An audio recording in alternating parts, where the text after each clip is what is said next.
Mexico's narco culture has put a negative spotlight on the country and is arguably its biggest export in 2024. Beyond the glamour portrayed in movies is a Holocaust led by some of the most dangerous people on Earth. In this video, we are going to be looking at some of the most evil cartel members that are still active. The crimes, turf wars, and brutal rise to power of these men are what we are exploring in today's episode. Without much ado, let's dive into it.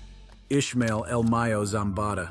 We will start with Ishmael El Mayo Zambada, who started out as a farmer in the western state of Sinaloa, Mexico. His journey in the criminal underworld began in the 1980s when he began working for the Juarez Cartel and developed close ties with the Carrillo Fuentes family. In 1989, Amado Carrillo Fuentes, alias El Señor de los Cielos, was arrested. With the head of the Juarez Cartel gone, a power struggle began and split the organization into two factions. The first faction, the Tijuana Cartel, was led by Fuentes' nephews and heirs, the Arellano Felix brothers. The other faction was led by top lieutenants Hector Luis Palma Salazar, Ismael Zambada Garcia, and Joaquin Guzman Loera, El Chapo. It began as the Guzman Zambada organization, but evolved into the Sinaloa Cartel. The Sinaloa Cartel drug lords secured territories in the states of Sinaloa, Durango, Chihuahua, Sonora, Nuevo León, and Nayarit. The Golden Triangle, a stretch of mountainous area that links three of these states, Sinaloa, Chihuahua, and Durango, is reportedly El Mayo's current base of operations. In 1998, Zambada entered Mexico's most wanted list with bounties totaling $2.8 million on him and 5 other former leaders of the defunct Juarez Cartel. In 2004, the Federal Bureau of Investigation, FBI, also put him on their wanted list and offered $5 million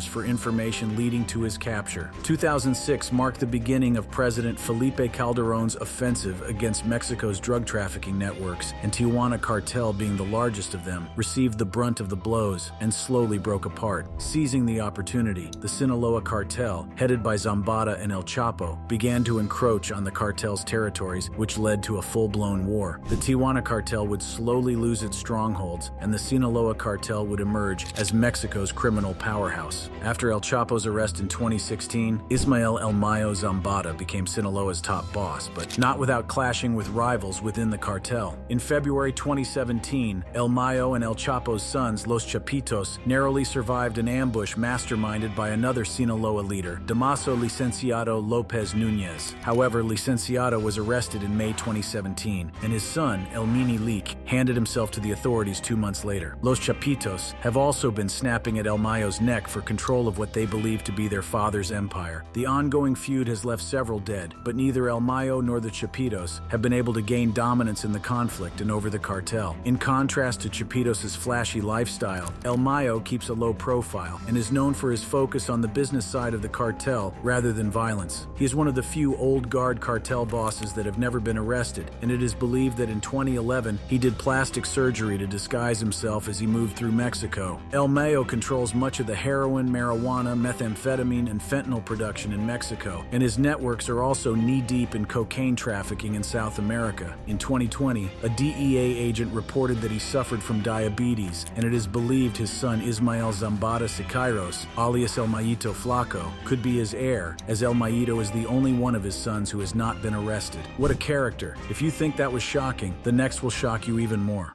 Nemesio El Mencho Oseguera.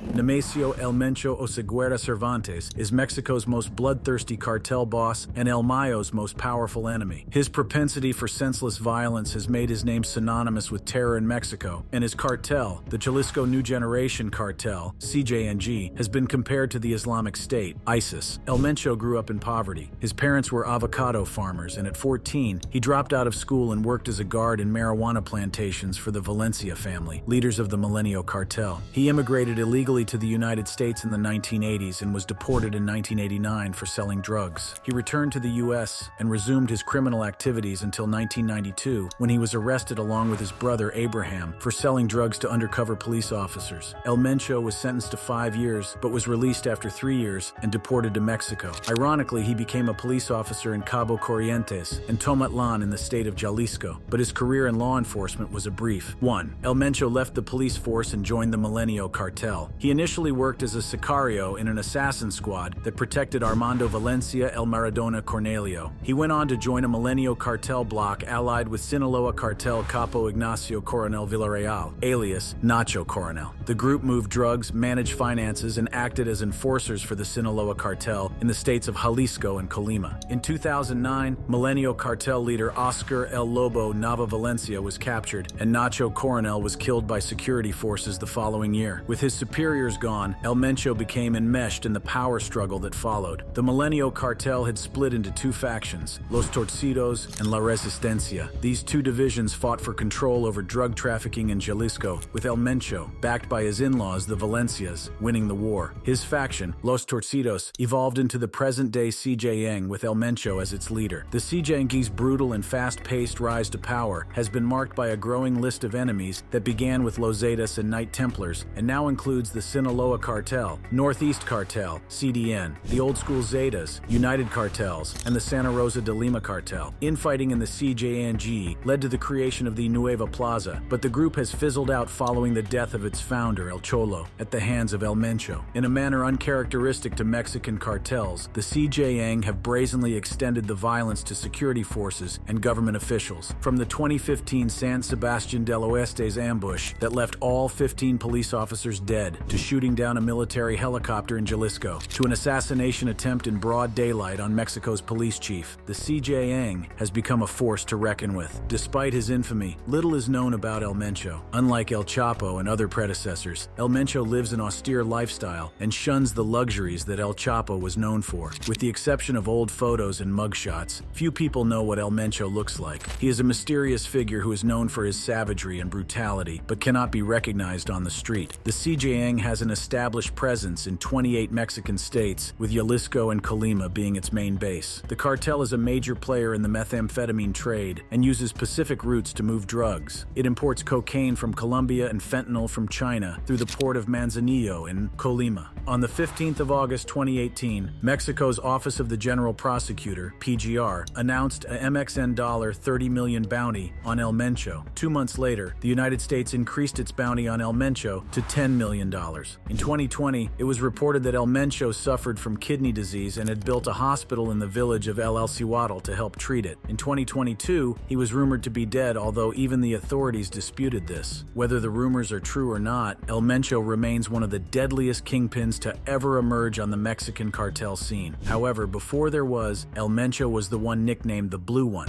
Juan José El Azul Esparragoza.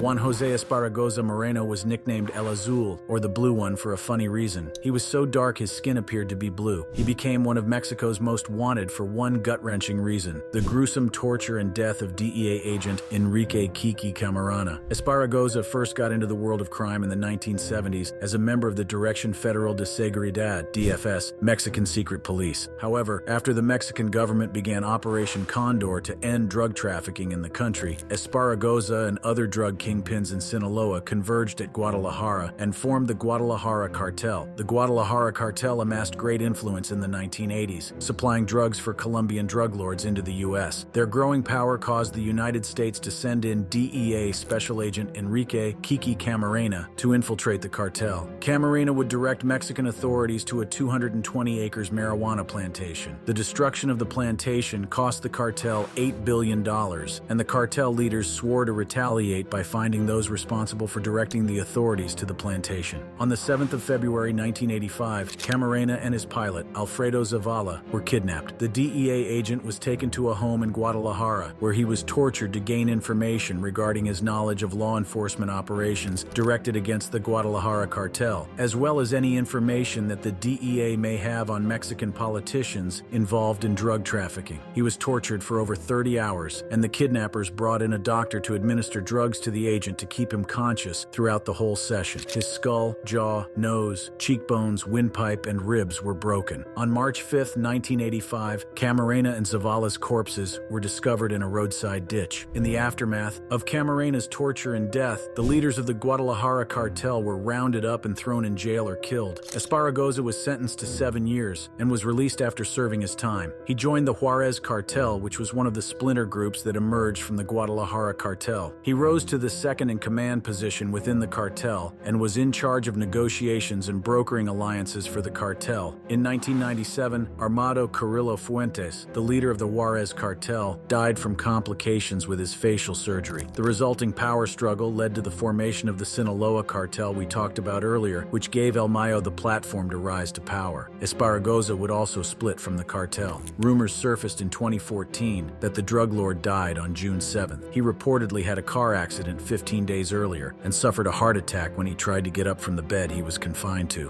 According to the Mexican authorities, there has not been sufficient evidence to deny or confirm the rumors. El Azul is currently wanted by the United States Department of State with a $5 million bounty being offered. The Mexican government is also offering a $2 million bounty for a man who has been referred to as a godfather of Mexican narcotics. The split that tore the Guadalajara cartel led to the rise of new kingpins, like the next on our list: Fausto Isidro Meza Flores.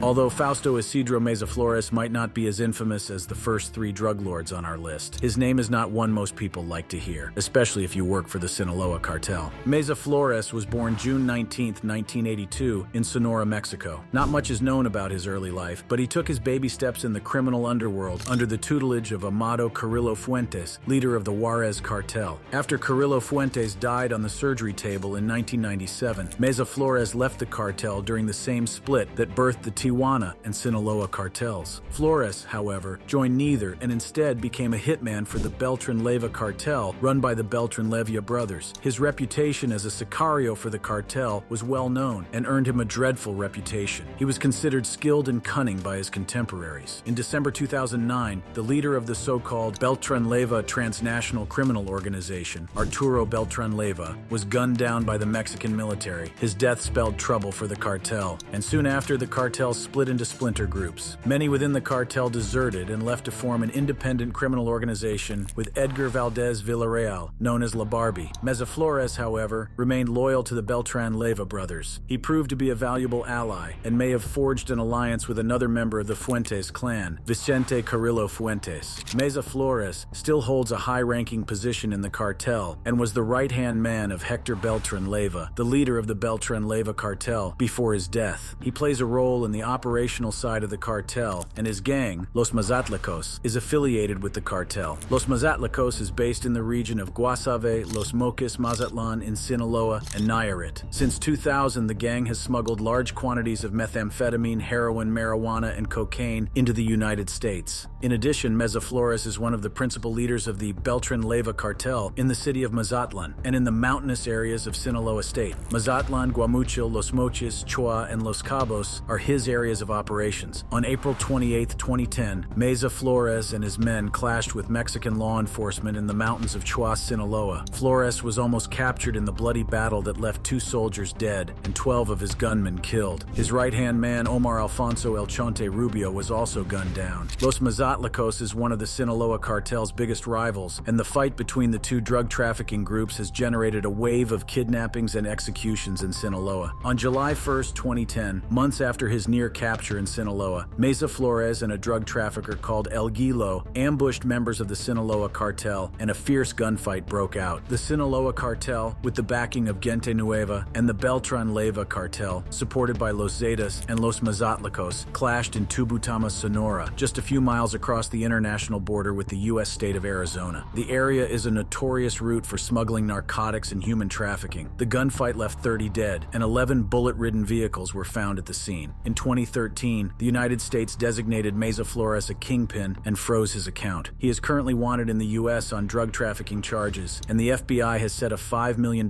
bounty on his head. Moving from Flores, we put the spotlight on one of the new generation drug lords who is currently dominating the scene: Jesus El Alfredillo Guzman Salazar.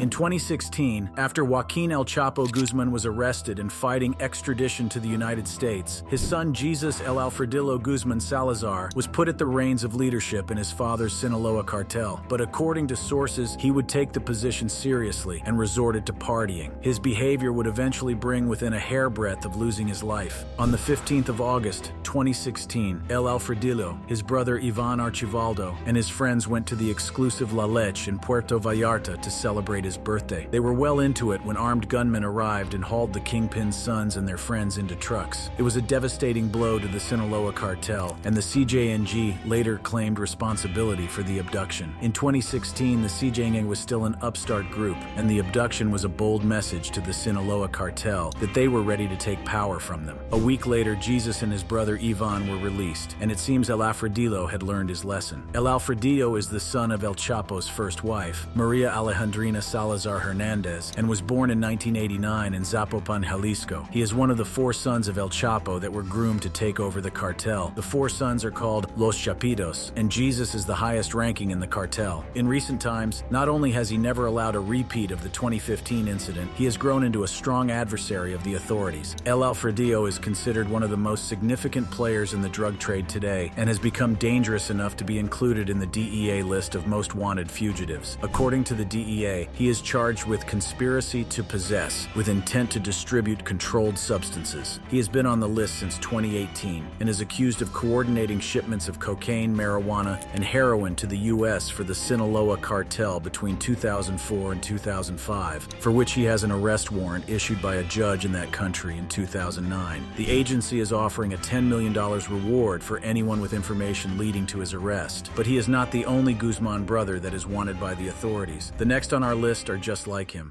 Los Chapitos. Joaquin El Chapo Guzman reportedly had several children from his numerous affairs, but personally raised and groomed 4 of his sons in his drug empire: Joaquin Guzman Lopez, Ovidio Guzman Lopez, Ivan Archivaldo Guzman Salazar, and Jesus Alfredo Guzman Salazar. Collectively known as Los Chapitos, or the Little Chapos, the siblings were once called narco brats and mocked as entitled princelings that only cared about flaunting fast cars and pet tigers on Instagram. But the Kingpin's sons have emerged as key figures in the Sinaloa cartel after their father was extradited to the U.S. in 2017. They are locked in an ongoing power struggle within the cartel and have proved to be just as deadly as the other drug lords. Beyond the conflict, the Chapitos have become one of the most influential criminal groups in Mexico. Their early diversification into the production of fentanyl, a synthetic opioid 50 times more powerful than heroin, contributed to the fatal opioid epidemic and has placed them squarely in the crosshairs of the DEA. The brothers have 2 different mothers. While the eldest, Ivan and Jesus, are the children of El Chapo's first wife, Joaquin and Ovidio, were birthed by another. The siblings belong to a generation that has been dubbed Narcos Juniors, which refers to children of drug traffickers who are used to the exaggeration of wealth. Unlike their fathers, who mostly grew up in poverty, they were underestimated by the authorities, who saw them as party boys. Unfortunately, these party boys are now pioneers of a poison that kills 200 Americans daily, and efforts to arrest them have led to the loss of several lives. On the 17th of October 2019, the National Guard arrested Ovidio Guzman Lopez in Culiacan, Sinaloa. The arrest triggered a violent response from the Sinaloa cartel, with over 600 heavily armed gunmen attacking the city and setting off several gun battles in the city. Hours later, President Andres Manuel Lopez Obrador ordered for Ovidio Guzman to be freed. He further stated, "This decision was taken to protect citizens. You cannot fight fire with fire." Lopez Obrador said in his daily press conference on Friday morning, "We do not want deaths. We do not want war." The Battle of Culiacan was a brazen display of the power that Chapitos held in Sinaloa. It was not until 2023 that Ovidio was recaptured and quickly extradited to the United States. Jesus Alfredo, the son kidnapped by the CJNG in 2016, has taken on an increasingly prominent role in the Sinaloa cartel's business. Besides entering the DEA Most Wanted list, he is also believed to play an important international role for the group. In 2016, he spent months in Medellin, Colombia, under the protection of the powerful La Terraza gang. Ivan Archivaldo, aka Chapito, was arrested in 2005 and sentenced to 5 years for money laundering, but was later released that year. Unlike his brothers, Joaquin has maintained a low profile, but has also been indicted in the U.S. for trafficking fentanyl, running a continuing criminal enterprise, amongst other charges. In 2023, the brothers released a public letter denying claims that they were dealing in fentanyl, saying, "We are victims of persecution and have been made into scapegoats." The feud between the Chapitos and El Mayo has left none in control of the Sinaloa cartel, and lives continue to be lost. The siblings have come a long way from posting golden AK-47s on social media and have become one of Mexico's most deadly crime bosses. However, their crimes pale in comparison with the next on our list, who happens to be one of the most psychopathic criminals to ever lead a Mexican cartel: Miguel Trevino Z40 Morales. Trevino was born into a particularly large family. He had 6 brothers and 6 sisters. His life of crime began when he worked for a local gang Los Tejas in his hometown of Nuevo Laredo, Tamaulipas. In the late 1990s, he was recruited by the Los Zetas and Gulf Cartel boss Ociel Cardenas Guillen, who found his fluent English and smuggling experience valuable. He became regional head of Los Zetas in Nuevo Laredo a few years later and successfully fought off the Sinaloa cartel that was trying to secure the drug trafficking routes in the area. He moved on to Veracruz and was once again regional commander after his boss's death. 2 years later, Los Zetas leader Heriberto Lascano tasked him with eliminating his competitors in Guatemala, and after completing the task successfully, he was appointed as the national commander of Los Zetas in 2008. In 2010, Los Zetas split from the Gulf Cartel, their former allies, and both cartels went to war with each other. As the national commander of Los Zetas, Trevino Morales earned a notorious reputation for intimidating officials and citizens throughout Mexico. In 2010, he ordered the murder of 72 migrants and is responsible for the massacre of 193 people in 2011. A common torture method of his was known as el guiso, which translates as stew, in which victims would be dumped into oil barrels, doused with gasoline or diesel fuel, and burned alive. Following the death of Lascano in October 2012, Trevino Morales became his successor and the top leader of Los Zetas drug cartel, but not before a fierce internal power struggle ripped through the organization. He also threatened to shoot down the plane of former Mexican President Felipe Calderón. His brutal violence made him feared by many. His psychopathic behavior was described by one of his former hitmen who said Z40 could not sleep at night unless he killed someone. On the 15th of July 2013, Mexican Marines arrested Trevino Morales in the state of Nuevo León without a single bullet being fired. At the time of his arrest, the Mexican government was offering a $2.3 million reward for information leading to his arrest. The U.S. also had a $5 million bounty on him. He was succeeded by his younger brother Omar Trevino Morales, although some still believe he continues to lead the now fractured Los Zetas from behind bars. And from Trevino, we move to the next on our list. Luis Sanchez, El Ingeniero Arellano. Luis Fernando Sanchez Arellano, alias El Ingeniero, took over leadership of the Tijuana cartel after the arrest of his uncle, Eduardo Arellano Felix, in 2008. Eduardo was the last of the Arellano Felix clan that led the cartel since its founder, Miguel Angel Felix Gallardo, was arrested in 1989 for the torture and murder of Enrique Kiki Camarena. The Tijuana cartel was originally composed of 7 brothers and 4 sisters who inherited from Miguel when the Camarena scandal led to the division of the Guadalajara cartel and the arrest of its leaders. It was one of the biggest and most violent criminal groups in Mexico. El Ingeniero took over the reins of leadership at the onset of the cartel's diminishing power. He had to compete with the Juarez cartel, the Gulf cartel, and the Sinaloa cartel for the illegal drug corridors into the United States. In 2011, the cartel's second-in-command and one of Sanchez Arellano's top lieutenants, Juan Francisco El Silas Rocha, was captured by the Mexican army in Tijuana. It was a major blow to Arellano. On June 29, 2014, Sanchez Arellano was arrested by security forces at a food restaurant in Tijuana, Baja California. He had been watching the FIFA World Cup game between Mexico and Croatia, wearing the Mexico national team jersey and had the team's colors painted on his face. At the time of his arrest, he was one of Mexico's most wanted and had a $2.5 million bounty for information leading to his arrest. Next on our list is a recent addition to the DEA's most wanted, and you'll know why soon. Kun Jiang.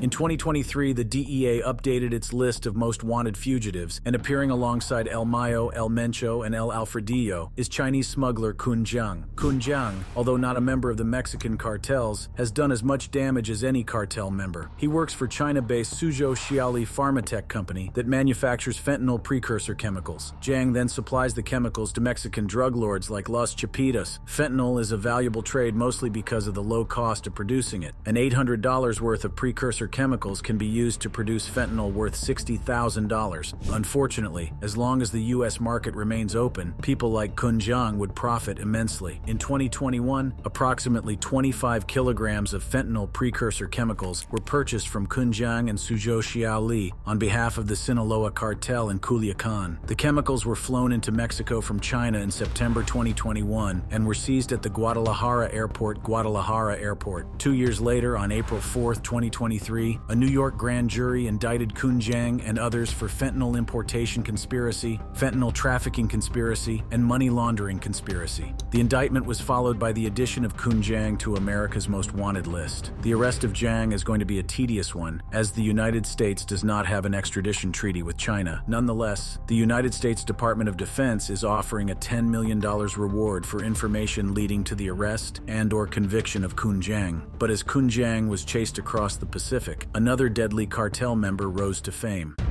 Oscar Noe Medina Gonzalez. Oscar Noe Medina Gonzalez, aka Panu, is the right-hand man of Ivan Archivaldo Guzman Salazar, one of the Chapitos. He's a high-ranking commander in the Sinaloa cartel and is responsible for the daily security details of the security apparatus for the Chapitos. Medina Gonzalez duties stretch to the Chapitos regional commanders, who are responsible for security in their regions, the Chapitos gunmen, the Sicarios, who are always on call to protect the Chapitos fentanyl trafficking operations and assassinate rival cartel members. The Sicario also demolishes unsupportive businesses, captures contested territory, intimidates civilians, and attacks law enforcement. As long as Gonzalez tells them to do it, they will do it. Medina Gonzalez was indicted with Kun Jiang in 2023 and was charged with in a continuing criminal enterprise, fentanyl importation conspiracy, fentanyl trafficking conspiracy, and several other charges. Gonzalez's capture would be a major blow to the Chapitos fentanyl trade, and the U.S. Department of State has put a $4 million bounty on him. Found this information exciting and unbelievable? Be sure to check out other similar and amazing videos on the screen. Thanks again for watching. I'll see you in the next video.